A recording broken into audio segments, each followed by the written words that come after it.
So our recording is on now. Welcome, Imelda. Assalamu alaikum. Thank you for doing tonight's session. I'm so sorry that we had a little bit of hiccups in the beginning, but so lovely to see you here. And I'm sure everybody will enjoy the session, inshallah. Inshallah. So, Iram, shall I just introduce myself? Because a lot of people perhaps don't know me. So yes, please, that would be great. Thank you, Imelda. Assalamu alaikum, everyone. It's great to be with you this evening. We're going to talk about a very important topic, which is very important to all of us who have relationships, whether we're married or whether we have relationships with any human being. We're going to talk about conflicts. So I'm a senior, what they call a senior trainer, maybe because I'm getting older, I say, senior trainer with Approachable Parenting. I run their parenting courses, one of which is the teenage course. I've done the 4 to 11. I train volunteers for Approachable Parenting, and I've taken part in pre-marriage courses with our amazing brother Saeed, who's both an imam and a counselor. And so in my work, we come across a lot of conflicts between human beings. So whether that's within a family, within a relationship, whether it's with children. So we're coming here tonight to, Approachable Parenting, to really share some ideas, not to tell you what to do exactly, but as Muslims, inshallah, we want to share what a conflict is, what it looks like, and what we can do about it. Something, although I'm not a scholar, but something of what the Quran tells us, something about role models. So just touching on all of these things. We're always aware that we're time constricted, because if it were up to me, this is a subject I would spend 4 hours talking about and hearing your reflections back. So we're going to try and condense it, inshallah, to make it valuable, inshallah, for all of you, and then some feedback and questions, inshallah. So just to begin, and if you forgive me, because I'll need to rely on my notes a little bit, because the topic is so wide and so broad. So just, I mean, it's almost sorry Yeah. to just stop you there. I just wanted to let everyone know that if you do have any questions, please put them in the chat, and we can hopefully address them at the end if we have enough time. Hopefully Imelda will have enough time to address them at the end. Thank you very much. Brilliant. So the topic is managing conflicts in parenting. So we're basically talking about the conflicts of two parents when they're parenting, and also conflict in general within the styles of parenting, and then how the conflict then impacts our children, and then dealing with conflicts with children. But my understanding of this evening is managing conflicts in the parenting itself, and that's two people in general. If we've got more than two people, mother and father, if we've got someone else involved in the parenting, then we've got an issue somewhat, don't we? Because then, and we know this is what happens in families, that we're coming from the perspective of two people, two parents or co-parents working together when there's a conflict. If we have too many people that enter into the parenting role, if we have too many voices, too many ideas, then sometimes a conflict escalates. And hopefully in the chat we can talk about that in terms of, feedback from you about your own situation. So I'm coming from the perspective of two parents together, and we've come to the point where we've entered into a conflict. So I guess the obvious thing, and sometimes we have to say the obvious before we move on to look at ways of dealing with conflict. The obvious thing is that in life, we will always find ourselves engaged in some kind of conflict. In other words, that in terms of human beings and relationships, conflict is a natural part of life. So whether this is conflict in my house, conflict at work, conflict with family, broader family, extended family, or conflict in the world. This is just a human condition that we will find ourselves in a situation that conflict ensues. We also have, which is also an aspect of what we should touch on today, is inner conflict. So we've almost got two kinds of conflict, don't we? We have the outer, which is about everyone else who comes into our domain, and it comes into conflict with us. And then a lot of us, as we know, we struggle, we could call it the jihad of the nafs, we struggle with conflicts of our own, our inner conflict. So conflict is not something alien to us. It's a natural part of being a human being.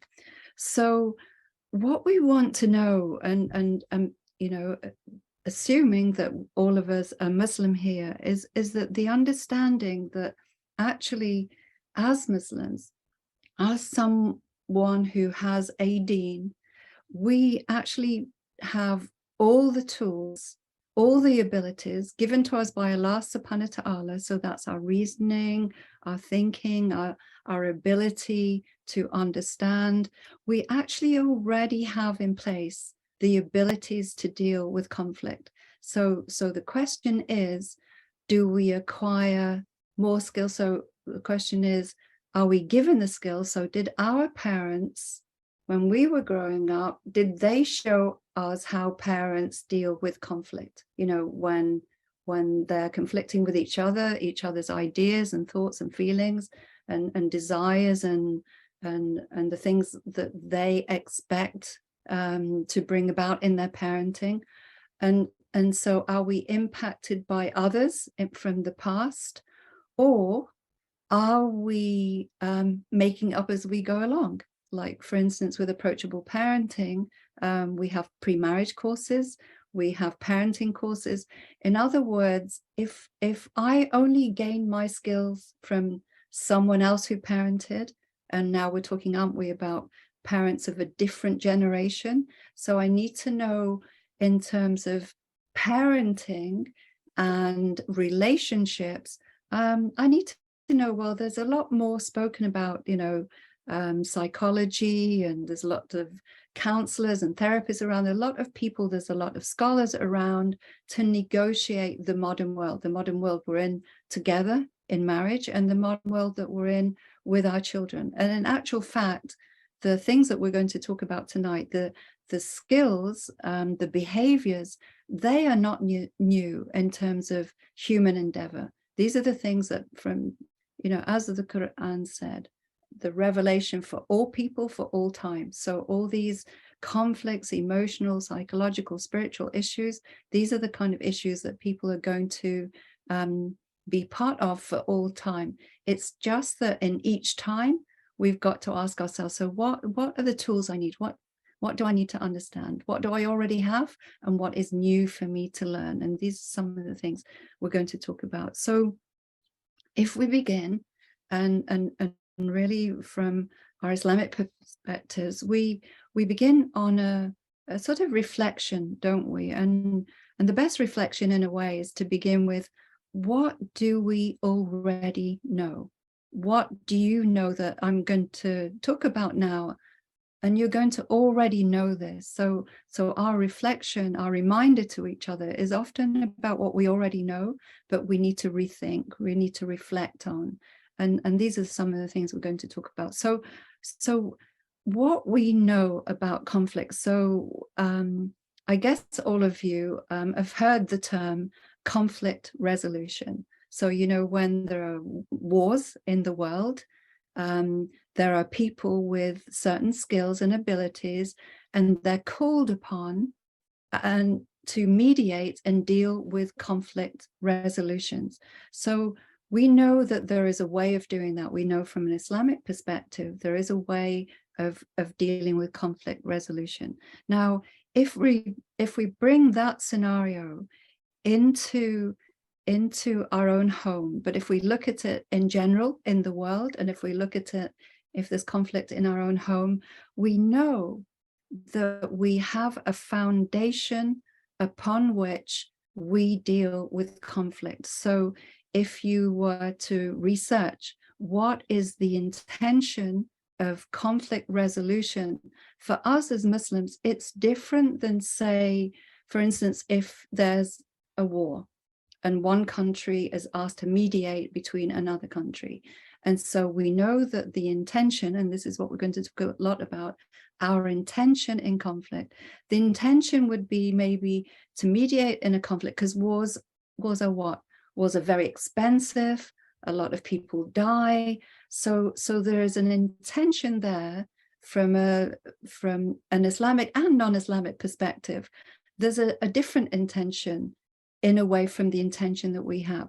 So if we were Muslims entering into peace negotiations with others, it would look the same way as the way that we deal with it in our families and between each other, between our spouses and our children. So here it is, the very, very obvious that in Islam, the purpose of entering into conflict with someone and taking on the role of the mediators. So say both of us, husband and wife, we've entered into a conflict and we're interested in mediating this conflict with each other. We could involve another person. And a lot of people say in a conflict, bring a mediator, bring someone in the family that you trust, bring someone from outside of the family that you trust, go to your imam. But say, for instance, we are looking at, we want to be the mediators of our conflict, husband and wife. We've decided to sort this out between us and not involve others. Our number one intention, our niyat, as we're told, is that we want to bring about something. So the question is, what do we want to bring about? And Islam makes it very simple. The intention in conflict is to bring about peace and harmony. There's other things, but and you know that phrase, the bottom line of the intention in conflict is we want to bring about peace and harmony. In other words, bring peace and harmony back to the family unit. That's my intention. So how I go about doing that, if I know what my intention is, and so it's the number one intention. And if we begin with that as the intention, so I'll probably talk more about this, but if my intention is to win the argument, if my intention is to be right, if my intention is to tell someone else that they're doing it wrong, or this is not the way to do it, and I'll talk about these things as roadblocks later on. If that's my intention, we've not started off with the pure intention of what we're told must be. The intention must be, first and foremost, to restore harmony and peace. And that's an amazing thing, because from that platform, I can then engage. I know what my intentions should be. And so if my intention is that, the question is then, how will I go about doing that in this conflict? How am I going to bring back harmony and peace? And I think this is, of course, what this evening is about. How will I do that? So let's keep that in our head. Harmony and peace is my only intention in conflict, to bring that back into my family, our family. So if we think, and you know, maybe you could open up your mics and if you like, I know sometimes we like to bring you in, maybe you can put it on the chat. Think about when you get into a conflict with someone, or we could call it an argument, but an argument, would we say an argument is a lesser form of a conflict? Because when the argument is escalated, then we've got a full-blown conflict, haven't we? So it's almost a higher level of an argument. So when we enter into that conflict, what usually happens to us? So I'll give you some examples. If I'm in a conflict state, I may have got angry, I may have got upset, I may have started to feel somewhat aggressive towards the other person who's triggered me, who's upset me, who disagrees with me. And we're told in Islam, aren't we, that this is actually my nafs, my lower nafs has become engaged in something. And of course we know, and I don't need to I can remind you, but I don't need to tell you that we all know about the jihad of our nafs and actually calming myself down. So one of the forerunners before I can do anything in a conflict, I've got to be able to calm myself down. Because if I'm speaking when I'm angry, and I'm going to touch on this before we leave today, what happens when I do and say to another person something when I'm angry? It kind of, what we say, all goes pear-shaped. So we need to look at that from the beginning in the conflict.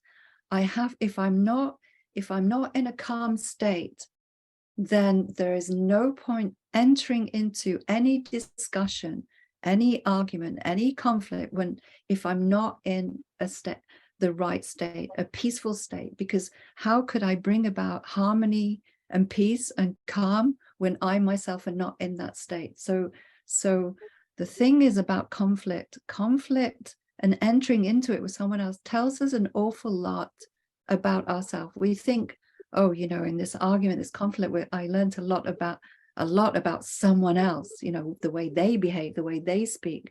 But actually, and just imagine this, if your children were listening to you, were hearing everything that you said or your spouse said, that they get a window into who you are. So they get a window into your abilities, or they get a window into your lack of abilities. And that in itself is enough to say to myself, I need to calm myself down, because not only is Allah subhanahu wa ta'ala listening to me and seeing and hearing what I'm doing and saying, my children are watching me, and I'm either teaching them the wrong way to go about something, I'm not role modeling it, or I'm displaying what it looks like to be a very angry, almost aggressive person. And that's absolutely not what I want to use a moment of conflict for. I want to show my children that conflict is normal, it's natural. Parents will argue, siblings argue. I get a lot of questions, what do I do when my children argue? And again, siblings arguing is a natural part of a relationship. It's about, what do we encourage them to do when they find themselves in an argument together? And this is what tonight is. What will we do when we find ourselves in conflict with anyone? So being conscious, one of the things in our parenting courses that we talk a lot about is that in a marriage, whether it's in the beginning of a marriage, well, we've been married for years, whatever it is, whatever age our children are, it's really quite important to be clear with each other and with our children and those around us about our family values. And we talk to couples about that.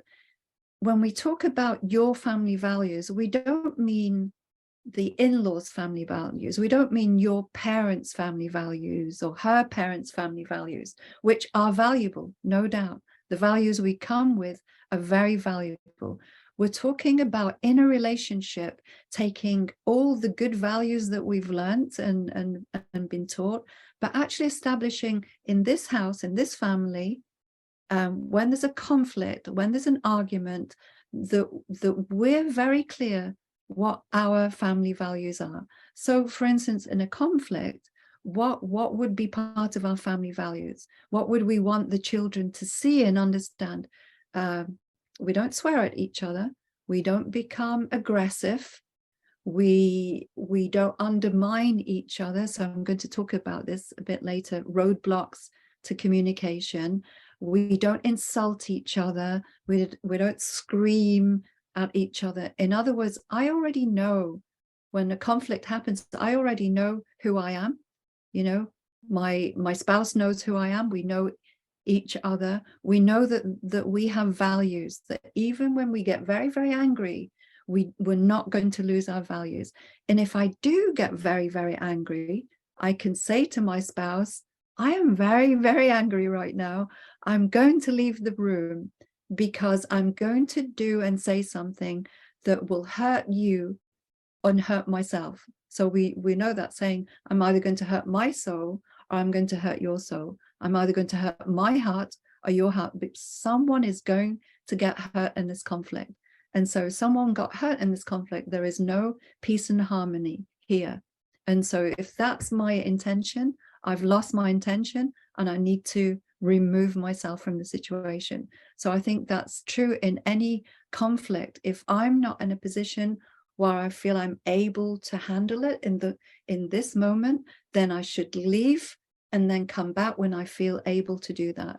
And so that seems obvious, but I'm going to talk, inshallah, if I have time, very quickly, and maybe it's another session we can look at, about a sort of traffic light system of what we call, so in other words, I'm talking about the ability to emotionally regulate ourselves.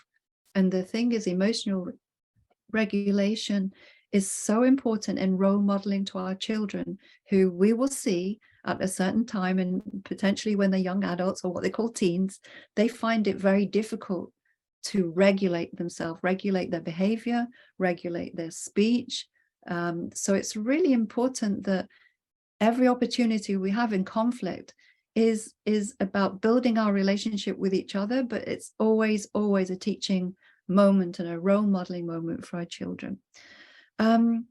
So talked about family values. So then when we say our intention is to bring about harmony, is to bring about peace, we also know from, and I'm not telling you again, I'm not telling you anything that you don't already know. We also know that in disagreements that we have with each other and with others, that foremost in our head is the fact that we are aware that other people have rights. We have rights over each other. They have rights to speak. They have rights to feel. They have rights to think. They have rights to be consulted. And this, in Islam, this idea in a relationship, in a marriage, and there's a lot, I could quote you from the Quran where it's written so often, consultation is so important. That, in other words, in a conflict, there can be no resolution in a conflict if there's only one voice. So if you and I are in conflict together, and I'm telling you and telling you and telling you, and there's only my voice in this, then there's no resolution. That a resolution only comes when two people are being heard. And so really, in order to be able to do that, again, when we're coming back to emotional regulation, I need to know beforehand, and we call this, in Approachable Parenting, we love the word proactively. So if I know that in life I'm going to enter into conflicts with people, I'm a human being, that's just what life is.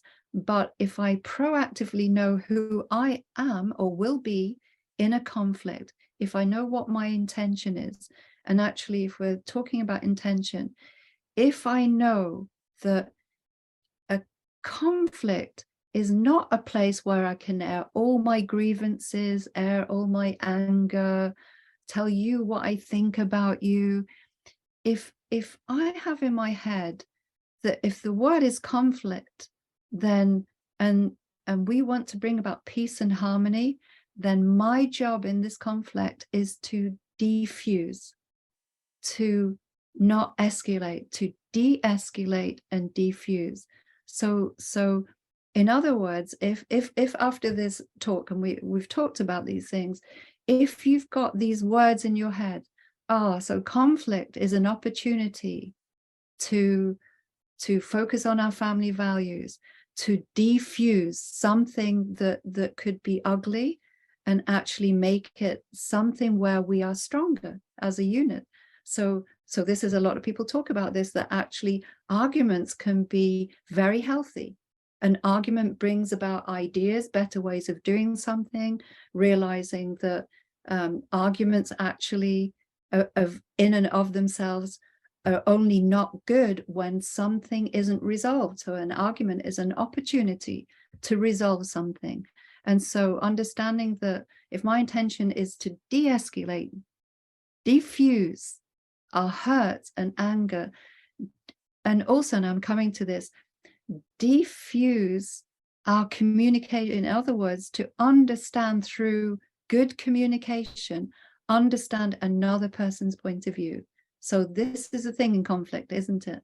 If I do not understand your point of view, then I'm just going to keep talking at you, because I don't know where you're coming from. I don't know what, you know how in an argument or conflict, we say, I don't know what you're trying to say, I don't know where you're coming from. Then we're going to talk about this in a minute, about then I need to diffuse and start listening, see what someone else is thinking, see what we can do, a combination of putting our heads together, as they say. And I'm guessing all of this sounds very obvious. What happens though, when we get very angry, everything we know and understand, it tends to go out of the window. So we're really, before we go, we're going to touch on that what we know, what we understand, what is written, our role models, it tends to go out the window. So understanding that when we get to that place of anger, everything that we know flies out the window. So really, that's a huge reflection in all of this. We know that when we argue with each other, especially whether it's two people who disagree or two people who are meant to love each other, we can get very hurt. And sometimes, instead of saying, you hurt me, the feeling of being hurt by someone who's supposed to respect us, love us, care for us, it can be a trigger where we might become very aggressive and very angry. And so when a trigger takes us to that place, instead of just having the ability, and here comes the emotional regulation of having the ability to say, you know, what you just said really hurt me, and I think I need to leave the room because I don't want to say something back that's going to hurt you as deeply in the same way. So I'm not talking about emotional manipulation, just an understanding that we shouldn't do this to each other, because we'll remember it even when the argument is gone. When we've forgotten the argument, guess what? You remember the things, the harsh and hurtful things that were said, and that's the opposite of bringing peace and harmony. So looking then, just going back and reflecting back on what we were talking about, achieving peace and achieving harmony. So let's have a look up, if it's helpful to this, the framework of a relationship between parents. What's your framework? What does your marriage look like? What's healthy in your marriage, and what's healthy for you and your relationship and your parenting style? And we're going to talk about parenting styles. Are they in conflict, or are they in agreement? And looking at what you are in agreement with, and then in a peaceful way, looking at what you're in disagreement with, and how can we marry all the great things that we're in agreement with, and look at in a calm, what we call green, a green space in our mind, and a calm way in our mind, our heart, and our body, of what we disagree on, and how will we do that? What simple things could we learn in order to do that? So what we found in our parenting courses, our pre-marriage courses, relationship talks, that we often don't have the ability to have good communication. So we give talks, in fact, when we actually train volunteers to speak with other people, to support other people. Part of our training looks at effective communication. So in other words, in a way, if we're going to have a relationship with someone, so we're going to enter into marriage and have a relationship with another human being, if we're going to introduce children into that marriage, it stands to reason, doesn't it, that I must know Islamically, but just psychologically, because it matches Islamically, psychologically, how to have a healthy relationship with someone. So what sort of communication would I need? So of course we have Prophet Muhammad, peace be upon him, and all of our prophets as role models to behavior. So what we call adab, what is the adab of a relationship? And so in other words, we can look at how just even in general, as a skill, as something for the toolbox, how would we look at effectively communicating? So what I'm talking about is when we enter into conflict with someone, when we enter into an argument, when we get angry, what generally happens to us is that all of the things that we call roadblocks to communication, they tend to go out of the window. So I don't know if any of you have heard this roadblock to communication, and you could put up on the chat what you think they are. So I'm just going to mention some of them. You can go on Google, write in roadblocks to communication, and you can see immediately what a roadblock. So sadly, when we're dealing with couples, when we're dealing with parents, we realize that often as human beings, we introduce all the roadblocks to communications without actually doing all the healthy, good stuff. So if we just look at, and we're doing this proactively, aren't we? We're looking at not criticizing each other, not feeling bad about ourselves, but looking at the roadblocks. So let me mention them and think to yourself, oh, these are some of the things I was taught to do. So we find that sometimes in established families and communities, that we often use these roadblocks without even knowing that they are roadblocks. So what would they be? Shaming. So I shame you into doing better. So we do this with each other, we do this with our children. Shame you, blame you, put you down, criticize you, joke, but joke in a sarcastic way. So we know in Islam that a sense of humor really helps us get through a difficult life. But what do they say? The lowest form of humor is sarcasm. So, these sarcastic put downs, belittling, disempowering you, making you feel you're less. So I'm better educated than you, you have less education, I have more knowledge than you. All of these are roadblocks to communication, because in actual fact, what are we displaying there is a lower nafs, that in some way I know better than you, you're less than me, I'm in a position to criticize you, moralize with you. You see how we could call that in Islam, couldn't we, a form of arrogance, that I'm putting myself above you. And we know that in terms of any leadership, so if we're looking at both parents, together leading their children, we know from an Islamic point of view, our leadership is not like the Western leadership, where the person with the most votes, like the president, prime minister, the party or president with the most votes gets the leadership.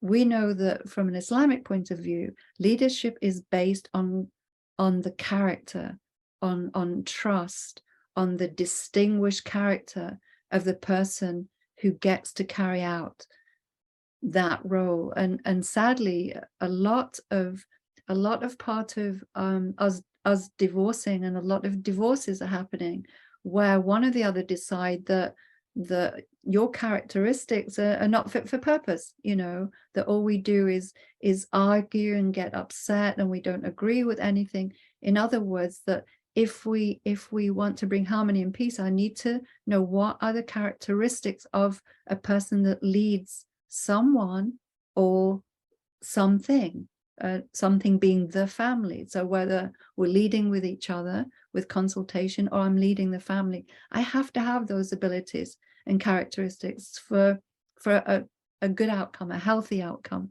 for everyone. So understanding that all of us, because we're just human, all of us introduce these things which we call roadblocks, and we might do it a lot without even realizing it. So again, it's a reflection. So the question is, in this relationship that we've gotten into conflict with, are we allies? So when we start talking, when we start discussing, do we see ourselves as allies with each other? We're allied together to bring about something good here, or are we enemies? You know how sometimes you see couples and you think, are they married? Are they enemies? what's going on there? It doesn't look like they're working together. It looks like they're just, the way they're talking and behaving, they're working towards moving together. They're working towards breaking their relationship and breaking their family. So it's really important that we reflect that everything we do, our behavior, what we say, how we act, are we allies? Are we coming together, or are we, breaking something? And we know that if we want to break something, if we want to break marriage, if we want to break a relationship, we know that there is a peaceful way of doing that. We know that we don't have to hurt someone, say terrible things to someone. If we decide we don't want to be together in something, there is a way of doing that, in a peaceful, in a just. And justice is, the huge thing, isn't it, from our Islamic perspective? In a just way, we bring about whatever we decide to do in a just way. And justice is one of the biggest things at the top of our list when we're dealing with any scenario, is to be the one who is just. Allah subhanahu wa ta'ala is the one who is just, who gives justice, who brings about justice, who tells us to be just. And there's so many references in the Quran that I could read about how important justice is. So we're here now talking about justice in a situation, this situation in conflict, but justice in all situations. So that's something else: peace, harmony, and the bringing about of justice within this situation that we're in. So again, coming back to not using aggressive language. So what would be a framework? And we're just coming back to the same thing.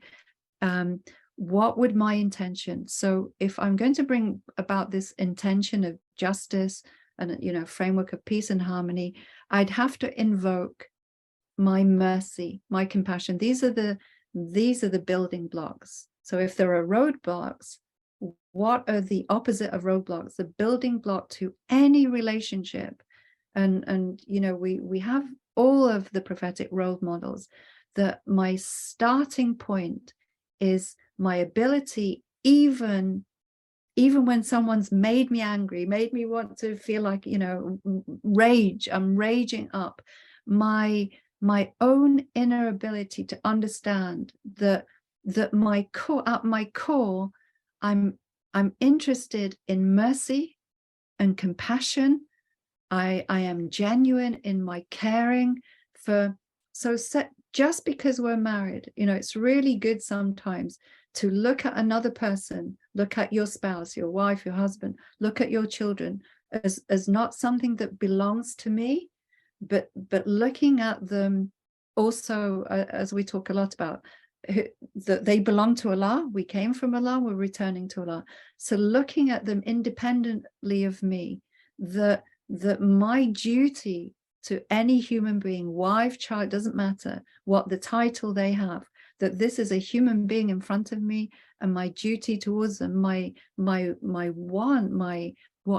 expectation of myself would be that genuine caring. So what we're told in Islam, truly, and I love this saying, truly, you are not Muslim unless you want for your fellow Muslim what you want for yourself.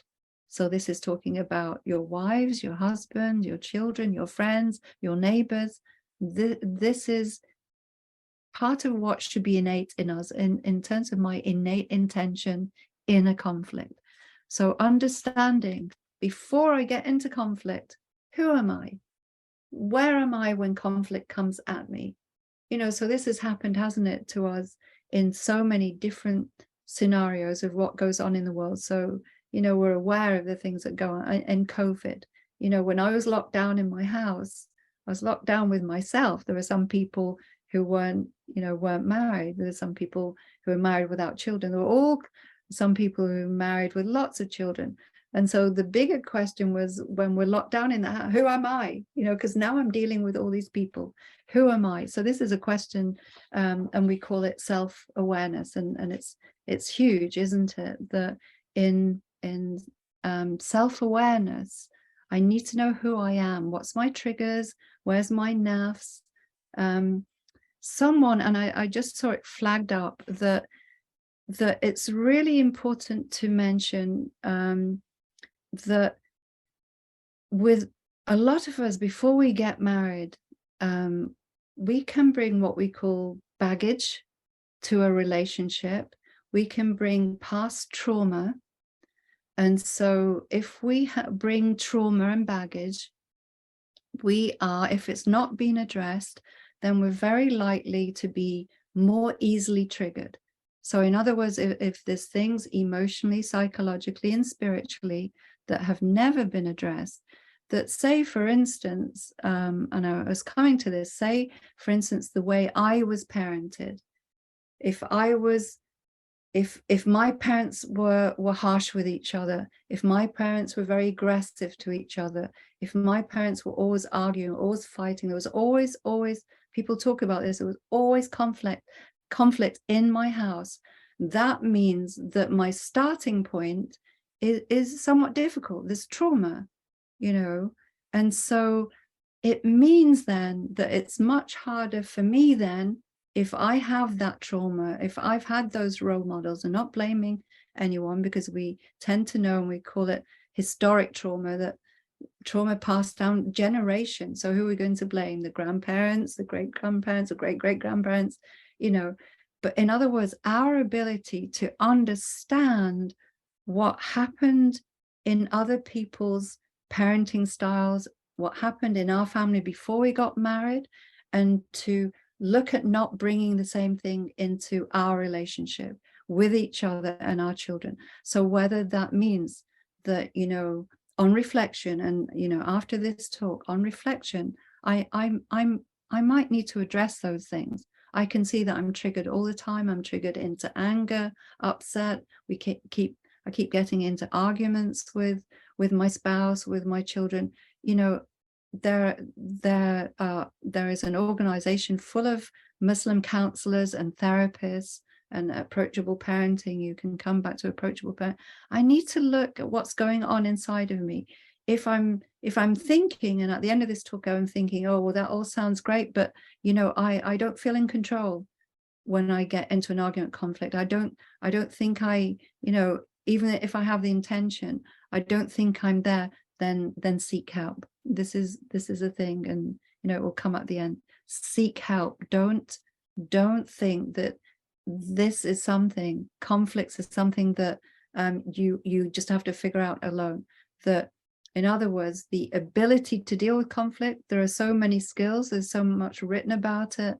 You know, our scholars are talking about the way to go about it.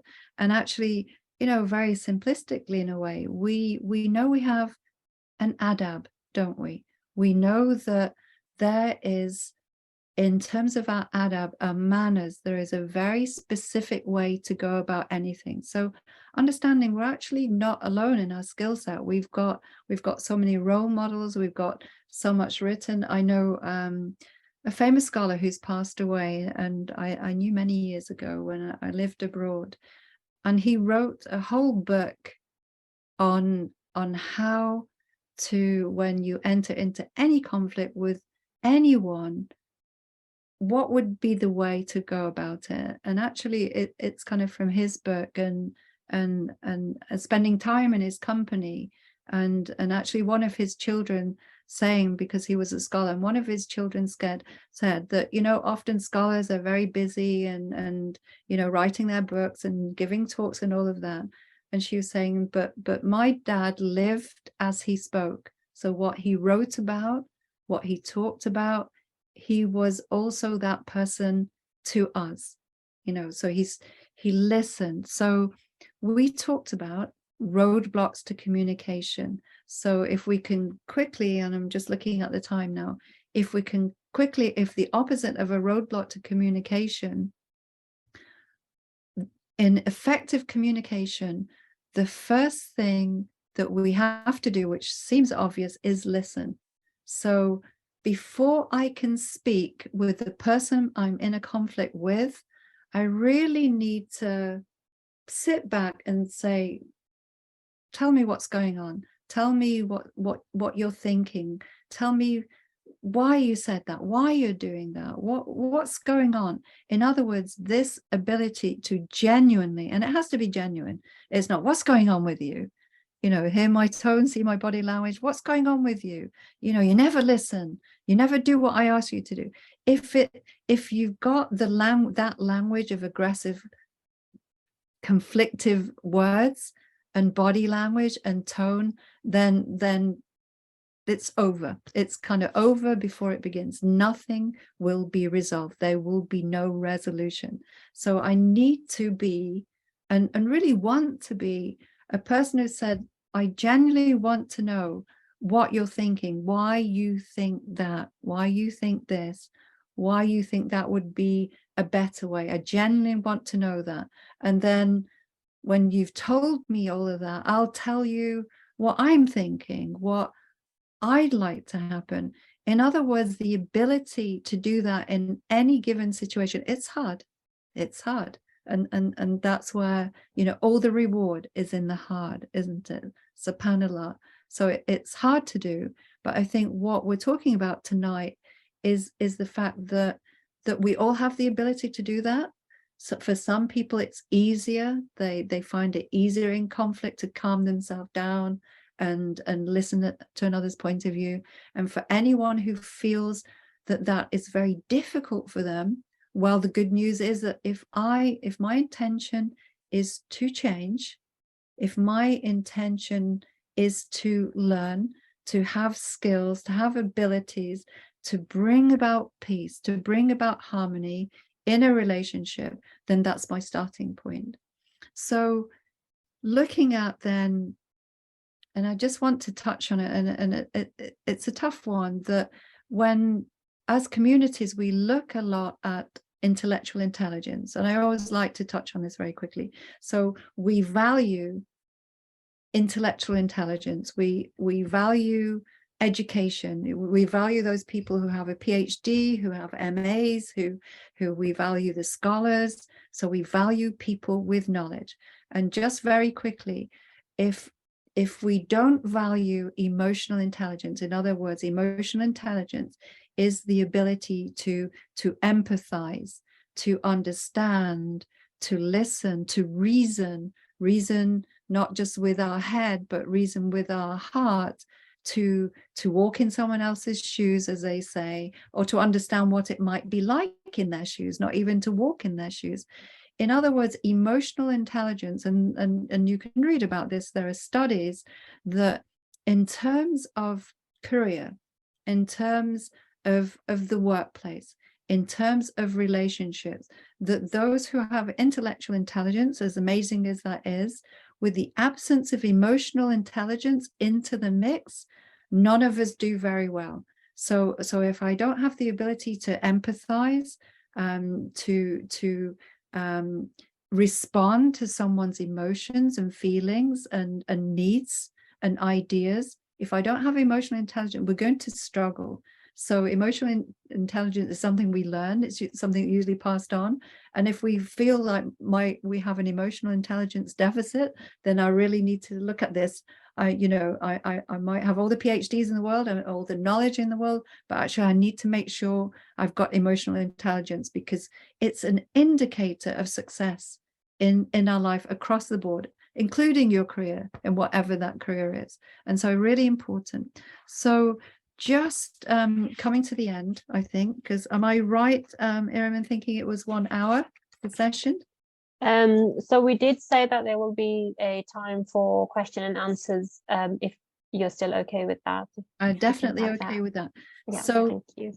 Very quickly, because it's really important as well, before we finish, when we're looking at parents in conflict, and it's something you can Google and looking at that often when we marry, we don't realize that we may have different parenting styles. So when we do parenting courses, we ask couples, look at your parenting style, because it doesn't mean you're wrong so much as you have different parenting styles. But we know, and I'm just going to go through because it's not a parenting course, but just knowing yourself, so that in general, there's 4 parenting styles. There's authoritative, which means I'm authority figure.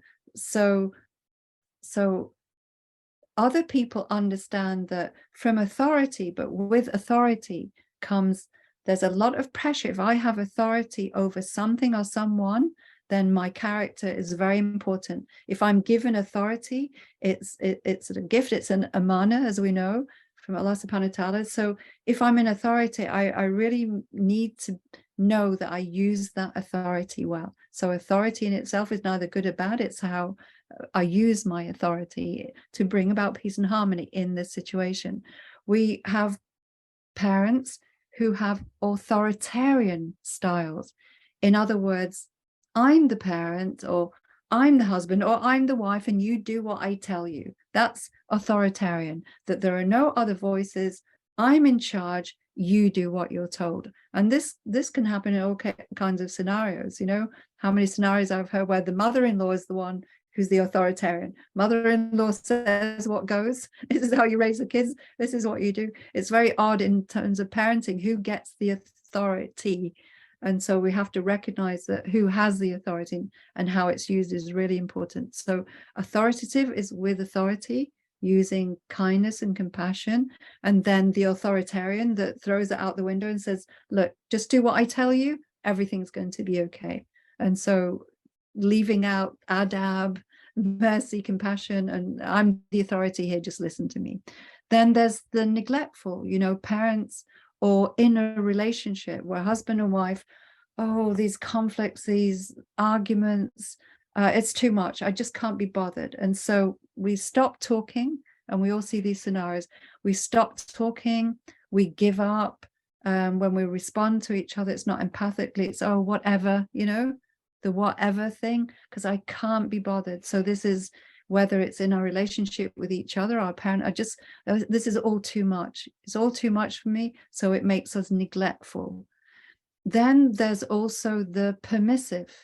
In other words, that's part of the neglectful, permissive parenting, where I have no authority. So we have no authority and balancer between ourselves. And then we also let the children see that we have no authority, like, you know, the ability to self-regulate ourselves. And so we're permissive. We just let them do whatever they like. And, you know, so we don't, in other words, we don't have any family values. Our moral system, you know, a sense of morals and ethic isn't clear. And we do this in our parenting courses and our couple, that be clear. This is our family values. These are our ethics. And, you know, it's really important when our children are growing up, especially in their young adult years going into adult, that they, you know, they talk a lot, younger people, about their sense of identity. And sometimes we think they're just talking about whether they're Muslim, you know, their Muslim identity. But within Muslim identity is identifying, if I'm Muslim, what kind of Muslim am I? What's my moral threshold? What's my ethical base? And so identity is around character in the end. And so we know what the character of a Muslim is. And so actually a person, you, me, our children, knowing what I identify in my character keeps me on the balance, keeps me in, when I come into conflict, I don't lose myself. In other words, I don't lose my brain. I don't lose my anger. I don't lose it, as they say. So, okay, if we have until 9:30, it'd be a good time now, because I've done a lot of talking. Be good to open it, and both questions, but actually reflections, things that you can add. Because there's so many of you, mashallah, there's so many of you.